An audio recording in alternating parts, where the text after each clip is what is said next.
Hello friends, welcome to Largo Education. Today we will study Business Studies of class 11th, chapter number 2.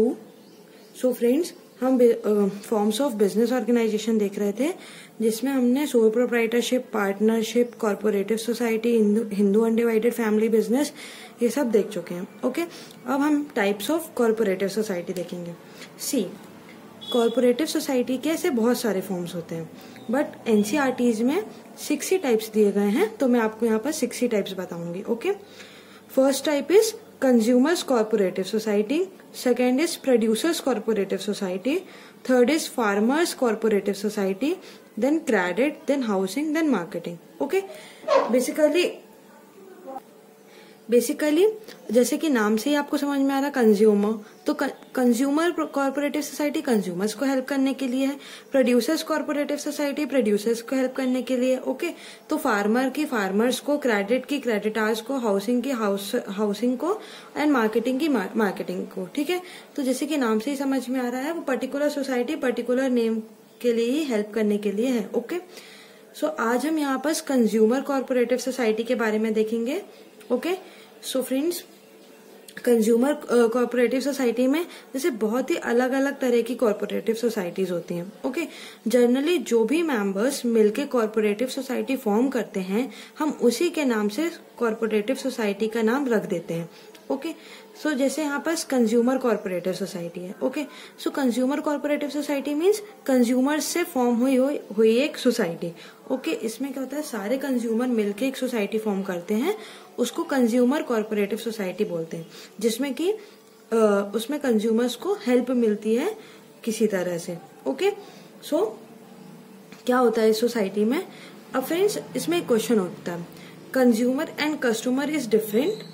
तो yes, consumer and customer are different things. Okay, customer are दोस्त वो person होते हैं, customers जो कि product को खरीदते हैं. ओके, एंड कंज्यूमर वो पर्सन होते हैं जो कि उस प्रोडक्ट को कंज्यूम करते हैं. ओके, फॉर से मैं एक शॉप पे जाती हूँ. Okay, and I bought a chocolate. Okay, for me, and जब वो चॉकलेट मैं हैंड ओवर करती हूँ अपने भाई को, तो डेट इज व्हाट, मैं यहाँ पे कस्टमर तो हूँ, लेकिन कंज्यूमर कौन है, मेरा भाई जो उसको खाता है. ओके, जो उसको कंज्यूम करता है. ऑन द अदर हैंड मैं मार्केट गई. ओके, और मैंने आइसक्रीम खरीदी, परचेज की. ओके, और उस आइसक्रीम को मैंने उसी टाइम खा लिया, या फिर मैंने उस आइसक्रीम को खुद खा लिया. ओके, तो यहाँ पर मैं क्या हुई, कस्टमर भी मैं ही हुई, कंज्यूमर भी मैं ही हुई. ओके, सो क्या होता है, समटाइम्स कस्टमर और कंज्यूमर सेम हो सकते हैं, बट समटाइम्स कस्टमर और कंज्यूमर अलग अलग भी हो सकते हैं. Okay, so friends, consumer corporative society में क्या होता है, क्या होता है कि कोई भी प्रोडक्ट जब बनता है, ओके, तो मैन्युफैक्चर फॉर एग्जांपल उसकी कॉस्ट लगाया है 10 रुपीज, देन वो गुड्स मिडिल मैन के पास जाता है, तो फिर वो मिडिल मैन इसमें अपना क्या करता है, प्रॉफिट मार्जिन ऐड करता है. ओके, क्या ऐड करता है, प्रॉफिट मार्जिन. सो उस गुड्स की कॉस्ट कंज्यूमर के पास जाते जाते तक कितनी हो जाती है, 15 रुपीज हो जाती है. ओके, इसमें कंज्यूमर ने 5 रुपीज अपनी प्रॉफिट मार्जिन ऐड की, तो अब कंज्यूमर को वो गुड्स कितने की पड़ी, 15 रुपीज की. ओके, बट क्या होता है, अभी यहाँ पर जैसे मैंने एक ही मिडिलमैन बनाया है, बट अपने पास क्या होता है, मैन्युफैक्चरर होता है, फिर रिटेलर होता है, होलसेलर होता है. ओके, डिस्ट्रीब्यूटर्स होते हैं, काफी सारे मिडिलमैन होते हैं. ओके, तो वो सब अपनी कॉस्ट ऐड करते करते कंज्यूमर के पास उसका प्राइस काफी बढ़कर जाता है उस प्रोडक्ट का. Okay, but consumers cooperative society में क्या होता है कि मैन्युफैक्चरर किसी गुड्स की प्राइस रखता है 10 रुपीज, देन वो डायरेक्टली गुड्स जाता है किसके पास, कंज्यूमर्स कॉर्पोरेटिव सोसाइटी में. कंज्यूमर कॉर्पोरेटिव सोसाइटी में क्या होता है कि काफी सारे लोग होते हैं, मिनिमम 10 मेंबर्स होने कंपलसरी हैं. तो होता क्या है कि सारे मेंबर्स के पास बहुत सारे मेंबर्स बल्क में सामान लेते हैं. ओके, कंज्यूमर कॉर्पोरेटिव सोसाइटी में बल्क में फिर सामान लेना पड़ता है. ओके, कंज्यूमर्स को.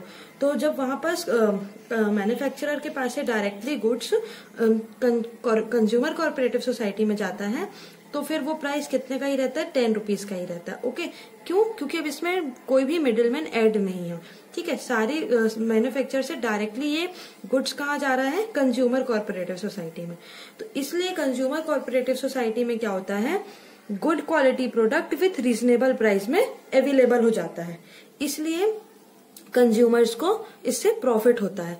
इसलिए बेसिकली कंज्यूमर्स इसमें कंज्यूमर्स कोऑपरेटिव सोसाइटी में ऐड होने में इंटरेस्टेड होते हैं। ओके, सो हम इसके कुछ की पॉइंट्स देख लेते हैं फ्रेंड्स।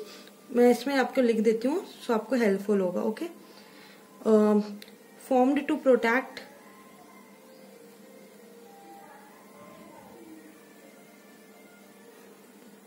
द इंटरेस्ट ऑफ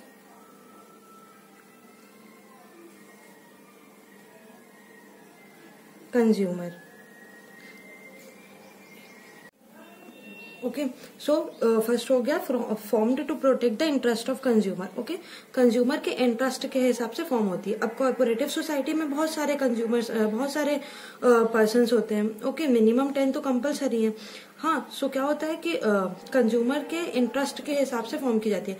कुछ कस्टमर्स को कंज्यूमर कोऑपरेटिव सोसाइटी में जाना होता है, कुछ को प्रोड्यूसर्स में। तो कंज्यूमर के इंटरेस्ट के हिसाब से फॉर्म की जाती है। ओके, सेकेंड की point is aim to achieve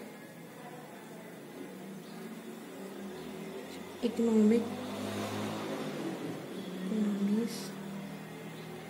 of scale by eliminating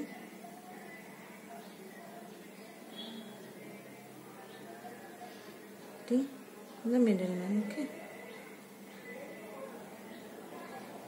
वही पॉइंट जो मैंने आपको यहाँ पास एक्सप्लेन किया कि मैन्युफैक्चरर से direct goods consumer cooperative society के पास जाता है, तो इनका एम ये रहता है कि ये मिडलमैन को एलिमिनेट करते हैं एंड इकोनॉमी की स्केल को इम्प्रूव करते हैं। ओके, देन थर्ड है goods are purchased in bulk, है ना, जो कि मैंने आपको बताया, and sold to members. Okay, goods क्या होता है, परचेज कर लेते हैं ये लोग मैन्युफैक्चरर से डायरेक्ट बल्क में, एंड देन अलग अलग मेंबर्स को ये सोल्ड करते हैं। ओके, मतलब कंज्यूमर कोऑपरेटिव सोसाइटी के मेंबर्स को ये सेल करते हैं एट दैट रेट। ओके, इसी रेट में।